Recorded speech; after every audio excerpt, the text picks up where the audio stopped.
Morning student, बाल साधना शिक्षण संस्थान की ऑनलाइन क्लासेस में आपका स्वागत है। देखिए, कल वाले वीडियो में अपन ने डिस्कस किया था एक कोष्टिका के पैरामीटर, यानी टोटल 6 पैरामीटर होते हैं जिनमें 3 अक्षीय लंबाइयाँ होती हैं या अक्षीय दूरियाँ होती हैं जिनको अपन ने रिप्रेजेंट किया था ABC के द्वारा।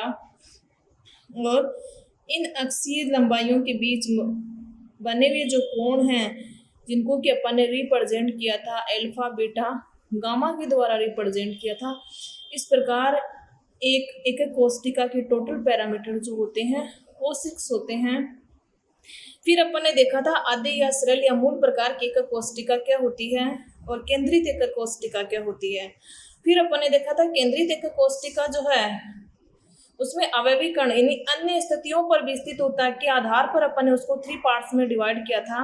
अंतः केंद्रित या काय केंद्रित एक कोष्टिका, दूसरा फलक केंद्रित एक कोष्टिका, तीसरा अंत्य केंद्रित एक कोष्टिका। और उनको अपन ने डायग्रामेटिकली देखा था कि कहाँ पर अवयवी कण उपस्थित होते हैं। फिर लास्ट में मैंने आपसे एक क्वेश्चन पूछा था, यानी कुछ एग्जाम्पल दिए थे मैंने, और उन एग्जाम्पलों से आपको बताना है कि अंतराणिक बलों की प्रकृति के आधार पर ये जो दिए गए ठोस हैं उनको विभिन्न कैटेगरीज में डिवाइड कीजिए, यानी कौन सा किस कैटेगरी, कौन सा ठोस किस में आएगा। तो एक मैंने दिया था पोटेशियम सल्फेट K2SO4, एक मैंने दिया था जिंक सल्फाइड। तो पोटेशियम सल्फेट और जिंक सल्फाइड ये किस प्रकार के ठोस हैं, ये हैं आयनिक सॉलिड। और एक मैंने धातु दी थी टिन और रुबिडियम।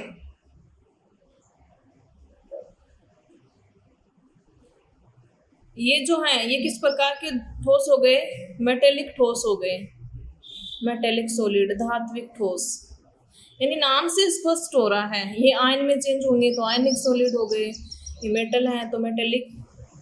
एक मैंने एग्जांपल दिया था ग्रेफाइट का।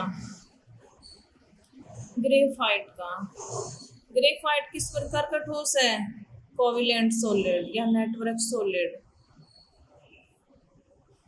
और मैंने एग्जांपल दिए थे H2O दिया था, अमोनिया दिया था और यूरिया दिया था, एक आर्गन दिया था, एक बेंजीन दिया था C6H6। ये किस प्रकार के ठोस हैं, मोलिकुलर सॉलिड। अब जिन मोलिकुलर सॉलिड में जिनमें हाइड्रोजन बॉन्डिंग है वो हाइड्रोजन बॉन्डिंग वाले हो जाएंगे, और जिनमें नॉन पोलर यानी ध्रुवित नहीं है वो नॉन पोलर प्रकार के हो जाएंगे। तो ये मोलिकुलर सॉलिड के एग्जाम्पल हैं, चारों प्रकार के सॉलिडों के ये एग्जाम्पल हैं। यानी मैंने दिए थे टोटल 10 ही दिए थे। तो ये उस क्वेश्चन का आंसर हो जाएगा। आज अपन पढ़ेंगे कि एक कोष्टिका में अवयवी कणों की संख्या कैसे ज्ञात करते हैं। अब देखिए एक कोष्टिका में अवयवी कणों की संख्या, एक कोष्टिका में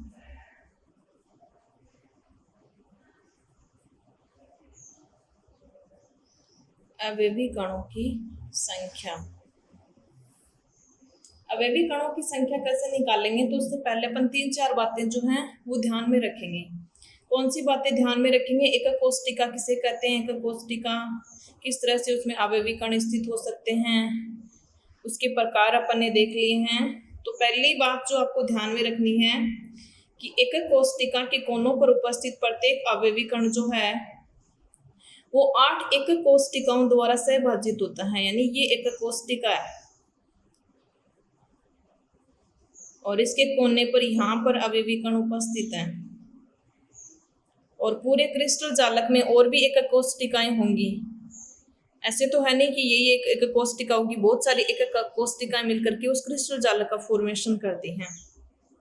तो एक कोष्टिका के कोनों पर उपस्थित प्रत्येक अवयवी कण चाहिए है, यानी मैं एक की बात कर रही हूँ तो मान ली किसी की भी हो सकती है, ठीक है। तो एक कोष्टिका के कोनों पर उपस्थित प्रत्येक अवयवी कण 8 एक कोष्टिकाओं द्वारा सहभाजित होता है। उस क्रिस्टल जालक की संरचना में देखेंगे यहाँ एक कोष्टिका होगी, इसके ऊपर इधर होगी, फिर 4 ऊपर होंगी। तो इस तरह से ये कितने के द्वारा सहभाजित रहता है, 8 एकक कोशिकाओं के द्वारा सहभाजित होता है। अतः प्रत्येक एकक कोशिका में इसका कितना 1/8वां भाग संबंधित रहता है। दूसरे बिंदु की यदि अपन बात करें कि एक कोशिका के फलक पर जो अवयवी कण उपस्थित होता है, यानी 6 फलक होते हैं, चाहे वो यहाँ स्थित है, चाहे वो यहाँ है, चाहे वो यहाँ है, चाहे यहाँ है, चाहे यहाँ है। फलक पर जो अवयवी कण है वो 2 एकक कोशिकाओं के द्वारा सहभाजित होता है, यानी यहाँ एक एकक कोशिका और आएगी तो वो कितनी एकक कोशिकाओं के द्वारा सहभाजित हो गया, 2 के द्वारा, यानी 1 में उसका कितना योगदान होगा, 1/2। तो यानी प्रत्येक एकक कोशिका में इसका केवल 1/2वां भाग संबंधित होता है। तीसरा बिंदु, एकक कोशिका के केंद्र पर उपस्थित अवयवी कण। केंद्र में मतलब अपन ने पता बॉडी सेंटर्ड यूनिट सेल, एकदम से इसके सेंटर में हो। केंद्र में उपस्थित अवयवी कण जो है वो किसी भी एकक कोशिका के द्वारा सहभाजित नहीं होता है, अर्थात इसमें इसका केवल इसी एकक कोशिका का ये भाग होता है, इसी का योगदान होता है, इसमें इसी के द्वारा ये सहभाजित होता है और किसी के द्वारा ये सहभाजित नहीं होता है। एकक कोशिका के साथ अन्य के साथ सहभाजित नहीं होने के कारण एकक कोशिका का यानी पूरे भाग का ही योगदान होता है इसमें अवयवी कण में, तो इसमें इसका खुद का ही भाग होता है। एक एकक कोशिका के किनारे पर उपस्थित, किनारे मैंने कितने बताए थे, 12 बताए थे। किनारा चाहे यहाँ है, चाहे यहाँ है, चाहे यहाँ है, चाहे यहाँ है। किनारे पर उपस्थित जो अवयवी कण है वो 4 एकक कोशिकाओं द्वारा सहभाजित, यानी इधर एकक कोशिका आएगी और आगे आएगी, इसमें आगे आएगी, या पीछे 2 एकक कोशिकाएं आएंगी, एक इधर एक स्वयं, कितनी हो गई, 4 हो गई। यानी क्रिस्टल जालक जो है उसकी आप दिमाग में इमेज बना लीजिए कि इस तरह का क्रिस्टल जालक, और फिर इसमें एक एकक कोशिका, उसमें यदि ये अवयवी कण होगा तो कितनी एकक कोशिकाओं के द्वारा यह अवयवी कण सहभाजित होगा, तो उस तरह इमेजिनेशन करनी है आपको। तो यानी किनारे पर यदि उपस्थित है किसी भी एकक कोशिका में अवयवी कण तो ये 4 एकक कोशिकाओं के द्वारा सहभाजित होता है। अतः प्रत्येक एकक कोशिका में इसका 1/4वां भाग का योगदान होता है। तो ये तो आपके स्टेटमेंट के लिए क्वेश्चन हो गया, यानी कंपटीशन एग्जाम में भी बहुत काम में आता है स्टेटमेंट के लिए कि यदि किसी एकक कोशिका में अवयवी कण उसके कोने पर यदि उपस्थित है तो वो क्रिस्टल जालक की संरचना में कितनी कोशिकाओं के द्वारा सहभाजित होता है, तो उसका 1/8वां भाग। दूसरी बात, यदि फलक पर उपस्थित है तो वो कितने के द्वारा सहभाजित होता है, एकक कोशिकाओं, प्रत्येक एकक कोशिका में इसका केवल 1/2वां भाग सहभाजित होता है, संबंधित होता है। केंद्र पर यदि उपस्थित होता है तो वो किसी भी अन्य कोशिका के साथ सहभाजित नहीं होता, केवल वो उसी एकक कोशिका का भाग होता है। यदि उसके किनारे पर यदि उपस्थित है तो वो 4 एकक कोशिकाओं के द्वारा सहभाजित होता है। अतः प्रत्येक एकक कोशिका में इस कण का केवल 1/4वां भाग का योगदान होता है। तो ये 4 स्टेटमेंट जो हैं आपको याद करने हैं। अब अपन ज्ञात करेंगे कल जो पढ़ी थी, आधे एकक कोशिका या मूल या सरल घनीय एकक कोशिका। सरल घनीय एकक कोशिका जो है उसमें अवयवी कणों की संख्या कैसे निकालते हैं। तो सरल, इससे पहले आपकी याद होना चाहिए आधे मूल या सरल प्रकार की घनीय एकक कोशिका जो है उसकी स्ट्रक्चर किस प्रकार की होती है। यानी इस प्रकार की एकक कोशिका में अवयवी कण कहाँ उपस्थित हैं, केवल और केवल इसके कोनों पर स्थित होते हैं। इस प्रकार की एकक कोशिका क्या कहलाती है, आधे मूल या सरल घनीय एकक कोशिका कहलाती है। इस प्रकार की आधे एकक कोशिका में अवयवी कण होंगे केवल उसके कोनों पर स्थित होते हैं, इसलिए परमाणुओं की संख्या कितनी होगी, तो यानी एक जो है एक अवयवी कण कितने के द्वारा सहभाजित है। फर्स्ट वाला स्टेटमेंट आपको याद करना है कि कोशिका में कोने पर उपस्थित जो कण होता है वो कितने के द्वारा सहभाजित होता है, 8 एकक कोष्टिकाओं द्वारा सहभाजित होता है, अतः प्रत्येक एकक कोष्टिका में इसका कितना भाग होता है? 1/8वां भाग होता है। और कोने कितने हैं टोटल? 8 हैं। तो अवयवी कण कितने हो गए? 8। एक जो है वो 1/8 के द्वारा सहभाजित है, तो 8 कितने के द्वारा होंगे? 1/8 गुणा 8। तो इसमें परमाणुओं की संख्या कितनी आ जाएगी? 1 आ जाएगी।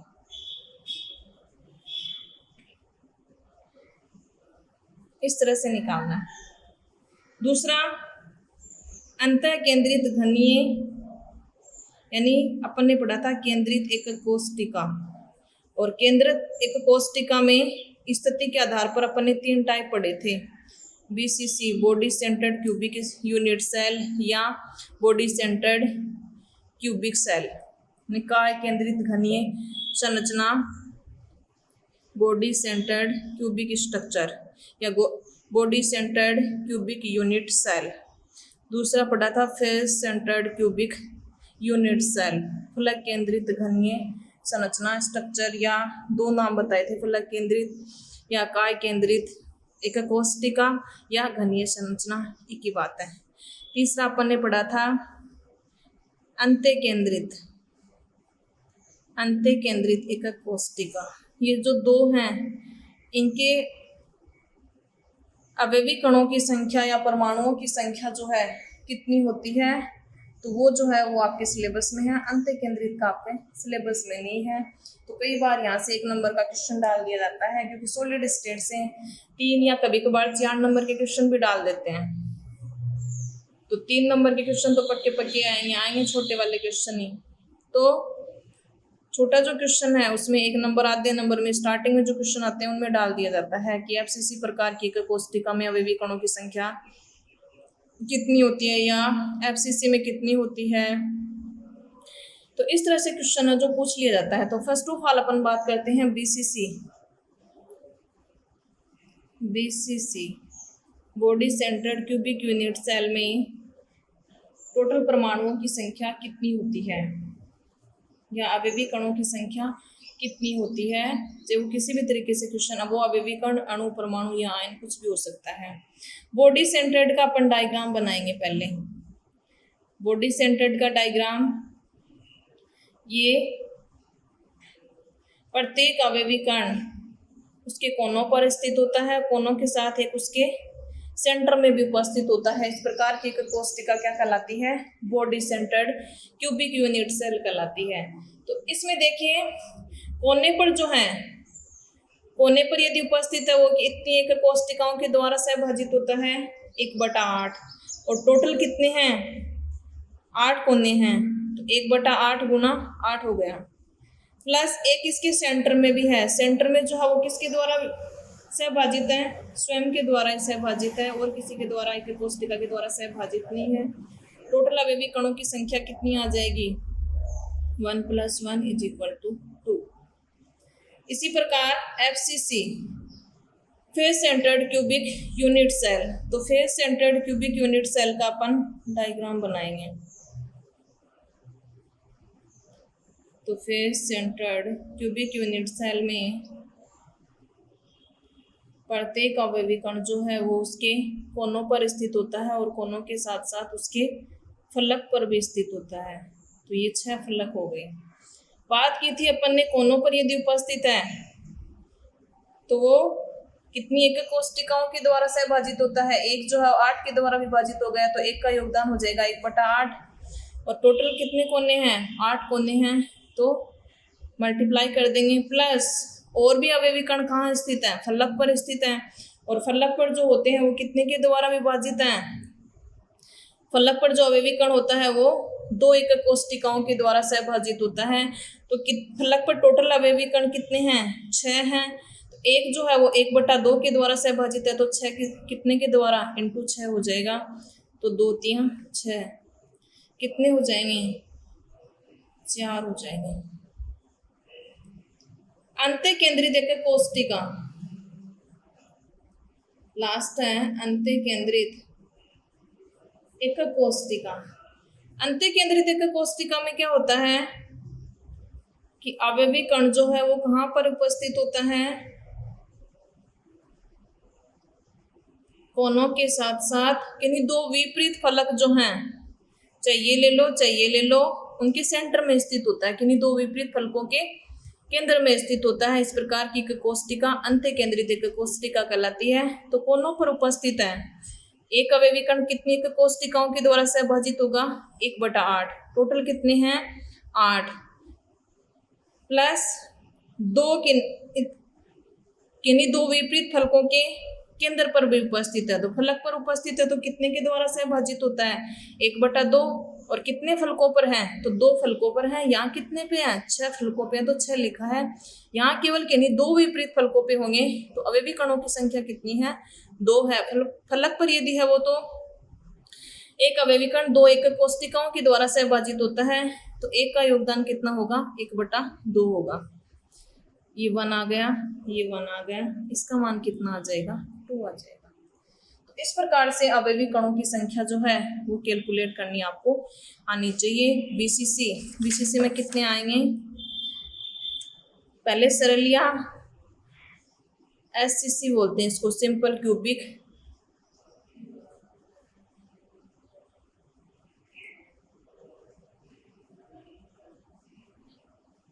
एससीसी नहीं बोलते इसको, सिंपल क्यूबिक स्ट्रक्चर बोलते हैं, या simple cubic unit cell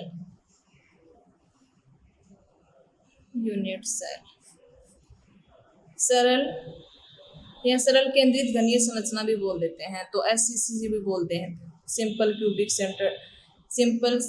centred cubic unit cell. सरल घनीय एक कोष्टिका, तो सरल घनीय एक कोष्टिका में अवयवी कणों की संख्या कितनी आ गई, 1 आ गई। और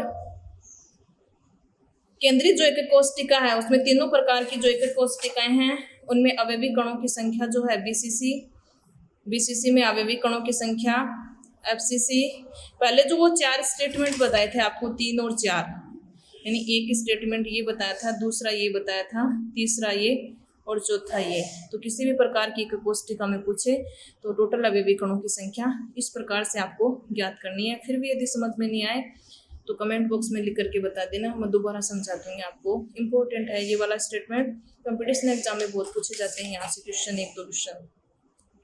कई बार पूछ लिया जाता है किस प्रकार की एक कोष्टिका में अवयवी कणों की संख्या, परमाणुओं की संख्या सबसे ज्यादा होती है, तो होती है एफसीसी, फलक केंद्रित घनीय संरचना जो है या फलक केंद्रित एक कोष्टिका जो है उसमें अवयवी कणों की संख्या कितनी होती है, 4 होती है। कैसे होती है तो ये निकाल के अपन बता देंगे।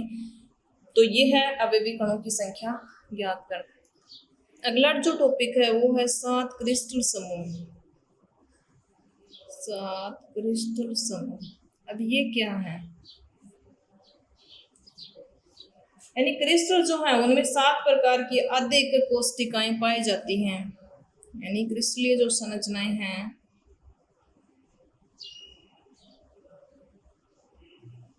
7 प्रकार की अधिक कोष्टिकाएं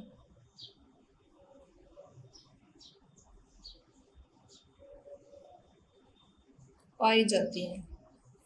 और ये जो 7 प्रकार की अधिक कोष्टिकाएं हैं इनमें अंतर जो है इनके पैरामीटर के आधार पर किया जाता है। पैरामीटर वही अल्फा बीटा गामा, अक्षीय कोण और अक्षीय दूरियां या अक्षीय लंबाई ABC के आधार पर किया जाता है। तो पैरामीटरों के आधार पर 7 जो अधिक कोष्टिकाएं हैं उनको कई पार्ट्स में डिवाइड किया गया है, 6-7 पार्ट्स में डिवाइड किया गया है। यानी अधिक कोष्टिकाएं, क्रिस्टलों में जो 7 प्रकार की अधिक कोष्टिकाएं पाई जाती हैं उनको पैरामीटर, यानी किसी में जो है आबंध लंबाइयां समान होंगी, किसी में 2 बॉन्ड एंगल समान होंगे, किसी में 3 बॉन्ड एंगल समान होंगे। इस आधार पर 7 प्रकार की जो हैं अधिक कोष्टिकाएं होती हैं। तो इन 7 प्रकार की एक कोष्टिकाओं की अपन देखेंगे, स्ट्रक्चर देखेंगे, किसमें बॉन्ड एंगल का मान कितना होता है, किसमें अक्षीय दूरियां कितनी होती हैं और अक्षीय दूरियां किसमें समान होती हैं और कौन सी समान होती हैं, तीनों समान होती हैं या तीनों डिफरेंट होती हैं।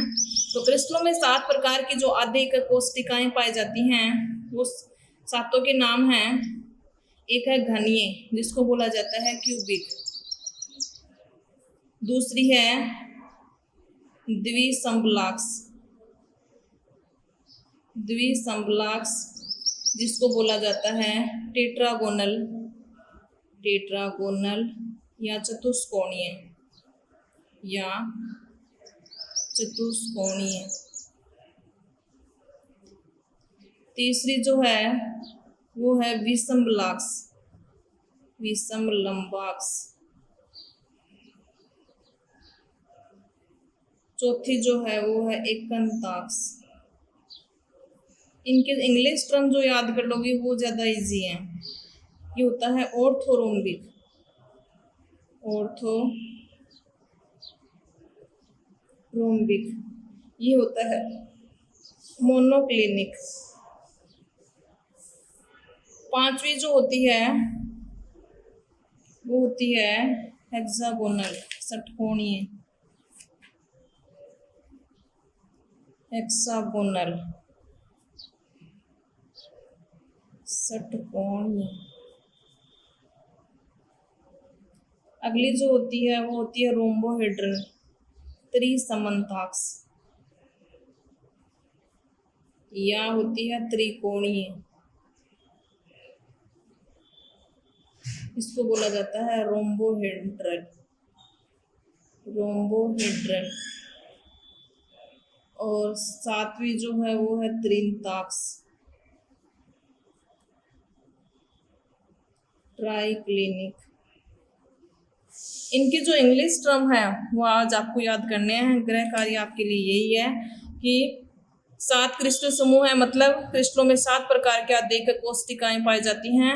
ये 7 प्रकार जो है वो किस आधार पर डिवाइड किए गए हैं, वो एकक कोशिका के पैरामीटर जो है उनके आधार पर इनको 7 प्रकार के क्रिस्टलों में आद्यिक कोशिकाओं को 7 प्रकार में डिवाइड किया है। उसका बेसिस क्या है, उनके पैरामीटर। पैरामीटर मतलब अक्षीय लंबाई, और उनकी अक्षीय कोण में क्या पाया जाता है, विभेद पाया जाता है। उसी के आधार पर क्रिस्टलों में 7 प्रकार की आद्यिक कोशिकाएं पाई जाती हैं। पहली जो है वह घनीय, दूसरी है द्विसंबलाक्ष, तीसरी है विषमलाक्ष, चौथी है एकंताक्ष, पांचवी जो है वो है हेक्सागोनल, छठी जो है वो त्रिसमन्ताक्ष, और सातवीं जो है वो त्रिंताक्ष। यानी इनके आपको जो है इंग्लिश टर्म साथ में याद करने हैं, क्योंकि इनके 2-2, 3-3 नाम होते हैं। तो हो सकता है त्रिसमन्ताक्ष की जगह त्रिकोणीय दे दे या और कुछ दे दे, तो उस स्थिति में आपको इंग्लिश टर्म देखना है उसका कि किस प्रकार की एक कोशिका वो दी हुई है। क्योंकि कंपटीशन एग्जाम में भी यहाँ से क्वेश्चन आता है, या तो अक्षीय दूरियां या अक्षीय कोण जो है वहां से पूछा जाता है किस प्रकार की एक कोशिका के लिए सही है। तो वहाँ जो है आपकी प्रॉब्लम आ सकती है, तो इसलिए आपको ये याद करने हैं। याद करने के लिए आप यदि इंग्लिश टर्म यदि याद करते हो तो मैं उसका आपको कोड बता देती हूँ, CTORHMT, ये याद कर लेना, CTORHMT। ये होती हैं 7 प्रकार की आद्यिक कोशिकाएं। C का मतलब क्या हो जाएगा, क्यूबिक, ये हो गई। T का मतलब क्या हो जाएगा, टेट्रागोनल, टेट्रागोनल। O का मतलब क्या हो जाएगा, ऑर्थोरोम्बिक, ये ऑर्थोरोम्बिक। R का मतलब क्या हो जाएगा, R का मतलब रोम्बोहेड्रल, रोम्बोहेड्रल। H का मतलब क्या हो जाएगा, हेक्सागोनल। M का मतलब क्या हो जाएगा, मोनोक्लिनिक। और T का मतलब क्या हो जाएगा, ट्राइक्लिनिक। ये याद कर लेना इंग्लिश टर्म, ये ट्रिक हो जाएगी।